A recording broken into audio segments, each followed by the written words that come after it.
Halo, berjumpa lagi dengan Teacher Rita dalam seri yang keempat STPM Exam Journey to the Star menggapai Sains Sukan untuk semester 1.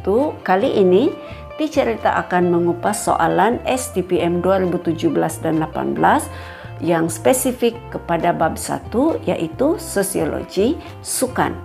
Oke, kita lihat soalan yang pertama.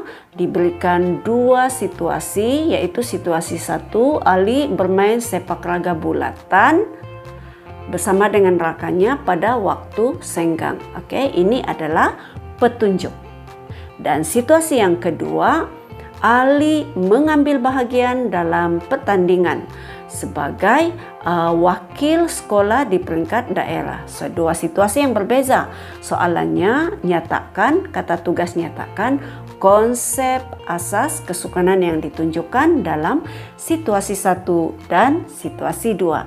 Seperti yang Anda paham, kita ada 3 konsep kesukanan yang kita pelajari dalam bab 1, yaitu main, permainan, dan sukan.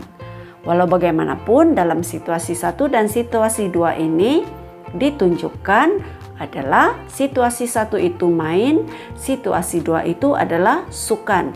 Kenapa main? Karena di waktu senggang.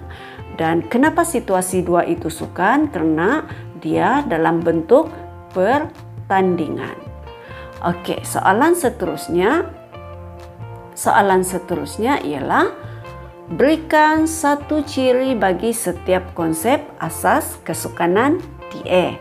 2 marka, berikan satu ciri. Maknanya situasi 1, satu ciri. Situasi 2, satu ciri. Walau bagaimanapun di sini Teacher Rita berikan kepada Anda beberapa contoh situasi. Untuk situasi 1 yaitu main tadi, tiada matlamat ataupun tiada objektif yang spesifik, dan dia dilakukan untuk keseronokan, dilakukan secara sukarela, tidak ada organisasi, maknanya mereka boleh ikut buat peraturan sendiri, ikut suka hati bila dalam kawasan yang bagaimana tidak ada ukuran yang gelanggang yang tertentu, dan ini tidak formal, tiada had masa, dan dilakukan pada waktu lapang. Manakala untuk sukan situasi 2 tadi, dia mempunyai matlamat yang tertentu. Matlamat tertentu di sini merujuk kepada dia ikut karena untuk menang ataupun mendapat ganjaran, mendapat gelaran, atau mendapat habuan. Ada matlamat. Dan mempunyai unsur pertandingan untuk menghasilkan pemenang, dilakukan dalam bentuk kompetitif atau pertandingan atau persaingan, tersusun dari segi struktur, ada had masa, dan ada peraturan yang standar. Oke, di sini karena 2 marka, Anda perlu pilih 1 dan pilih satu ciri lagi dalam situasi 1. Oke, seterusnya senaraikan 3 faedah.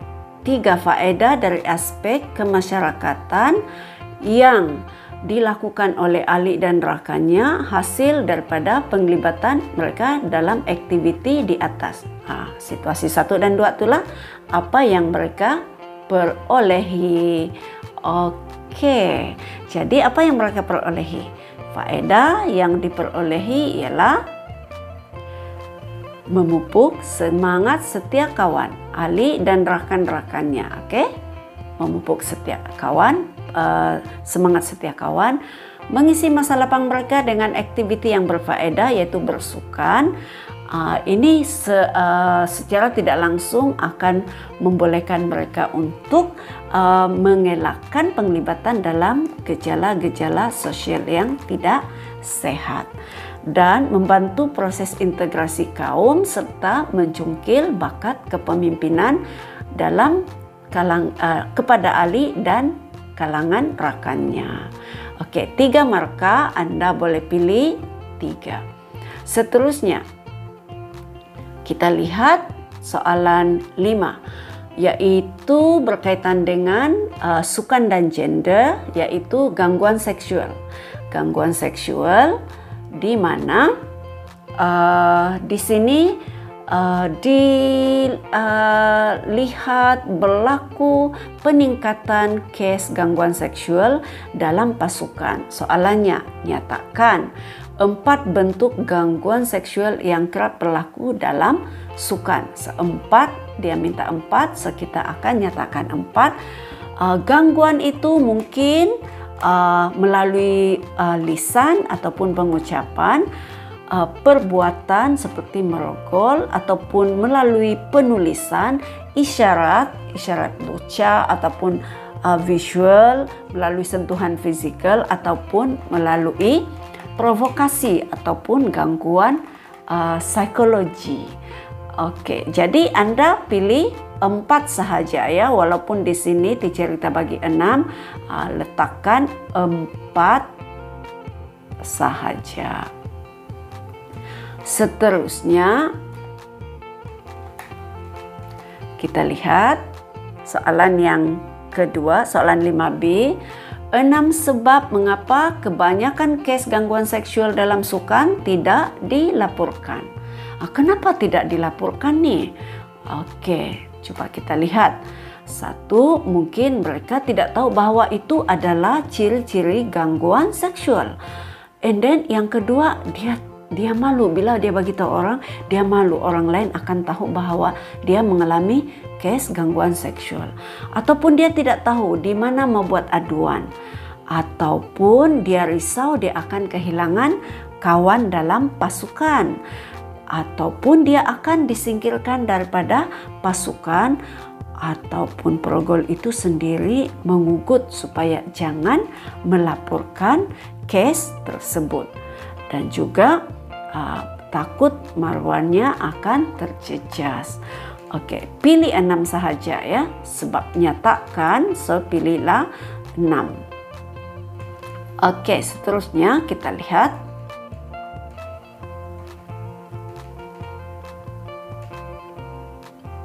Soalan 5C, bagaimanakah pengurus pasukan dapat mencegah berlakunya gangguan seksual? Oke, ini ialah pengurus pasukan. Dan kerana di sini tidak dinyatakan bagaimanakah pengurus pasukan itu 5 markah, maknanya Anda kena beri 5 huraian ataupun 5 penerangan. So, penerangan 1, 2, 3, 4, dan 5 untuk mendapat 5 markah. Jadi di sini Anda boleh pilih yang pertama, pengurus pasukan itu mengenal pasti apa tanda-tanda dan gejala yang berlaku dalam gangguan seksual. Pengurus pasukan bertanggung jawab mencadangkan untuk mewujudkan perkhidmatan konsultasi ataupun perkhidmatan counseling supaya atlet yang mengalami kes gangguan seksual ini tahu di mana perlu mendapat bantuan dan saluran untuk membuat aduan. Pengurus pasukan juga mengelakkan atlet memulakan ataupun terlibat dalam kes perbuatan seksual, mengawal pergaulan atlet dalam pasukannya, ataupun mencadangkan supaya jurulatih atau penonton atau pengurus itu adalah jantina yang sama. So kalau atlet wanita dicadangkan, jurulatihnya juga adalah wanita. Dan jadwal penggunaan infrastruktur ataupun jadwal latihan diasingkan mengikut jantina. Oke, untuk mengurangkan atau mencegah kes gangguan seksual dalam sukan. Dan juga mengenakan peraturan yang ketat hubungan antara atlet dengan atlet, atlet dengan pengurus, ataupun atlet dengan jurulatih. Dan soalan yang seterusnya 2018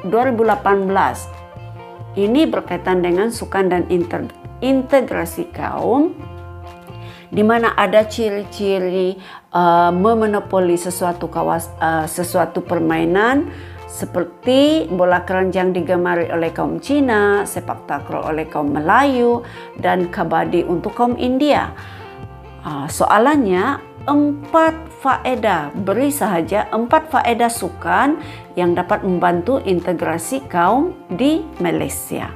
So, apa faedah yang kita dapat? Ialah hubungan yang akrab semasa bersukan, yaitu mengeratkan hubungan silaturahim ataupun perpaduan antara pelbagai kaum, mewujudkan nilai toleransi satu sama lain, memupuk nilai murni dia banyak, hormat menghormati, bekerja sama, itu adalah nilai-nilai dalam satu pasukan, mewujudkan interaksi sosial yang baik dalam pasukan, walaupun berbagai etnik tetapi mereka dapat berinteraksi dengan baik, persefahaman meningkat, dan juga memupuk semangat patriotisme dalam pasukan.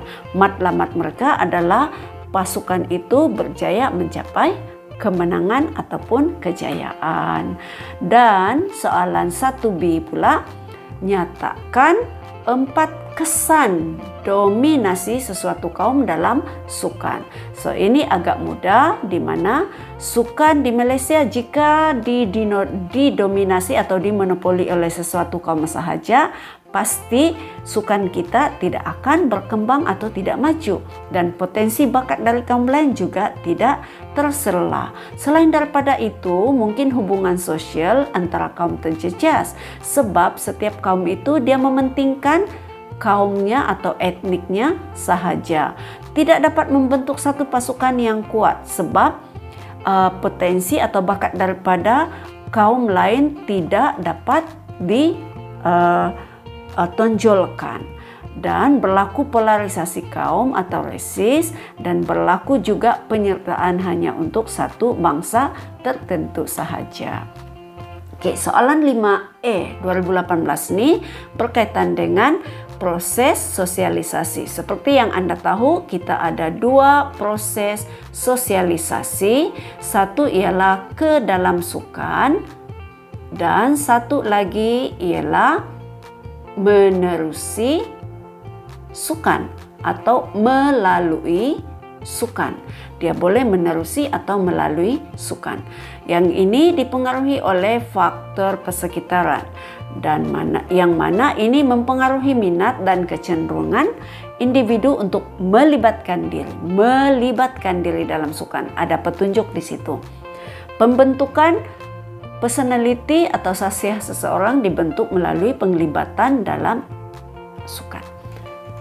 1 soalannya, takrifkan sosialisasi ke dalam sukan.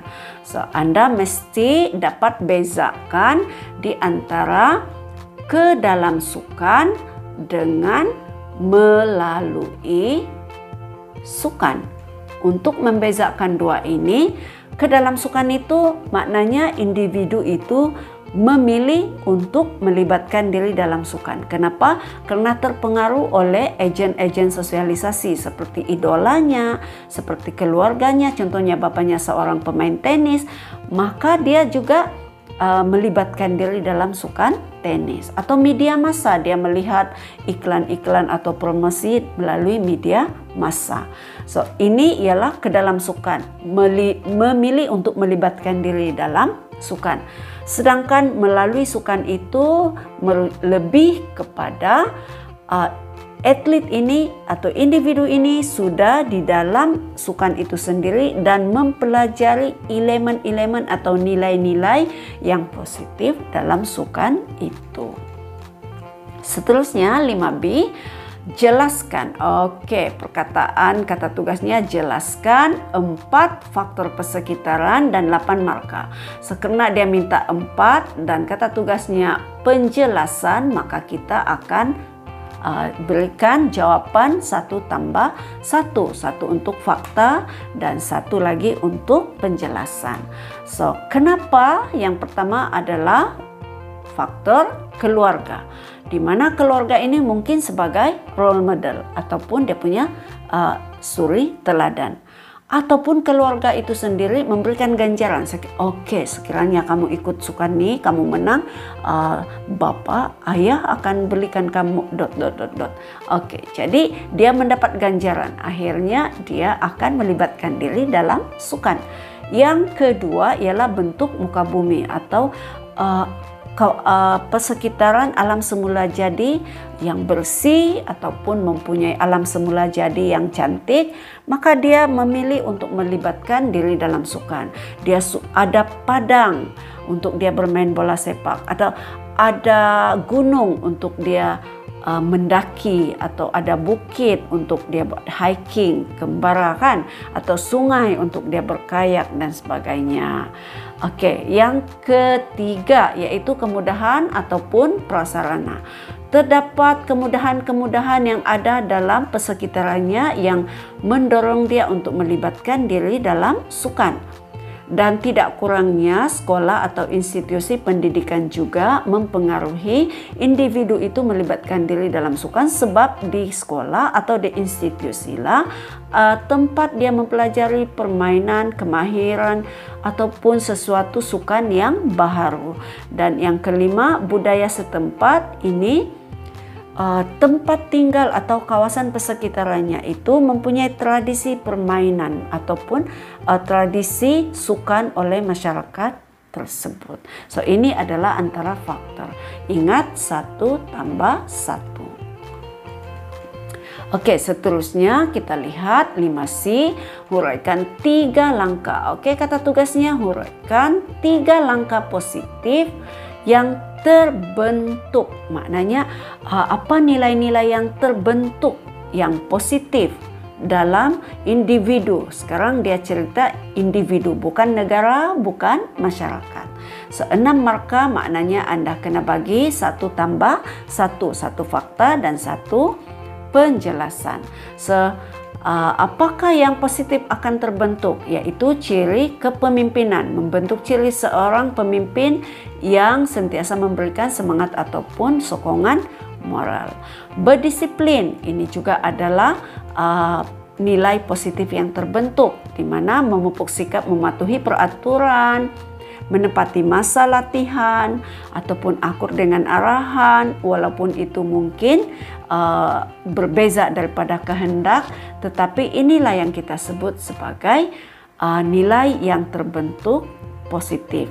Toleransi, yaitu memupuk sikap tolak ansur, menerima kekurangan rekan lain, ataupun bersedia untuk menerima kekalahan. So ini adalah ciri yang terbentuk bila individu itu melibatkan diri dalam sukan. Sekian untuk hari ini di cerita Menggapai Sains Sukan, dan jumpa Anda lagi esok dalam segmen seri kelima Journey to the Star. Bye.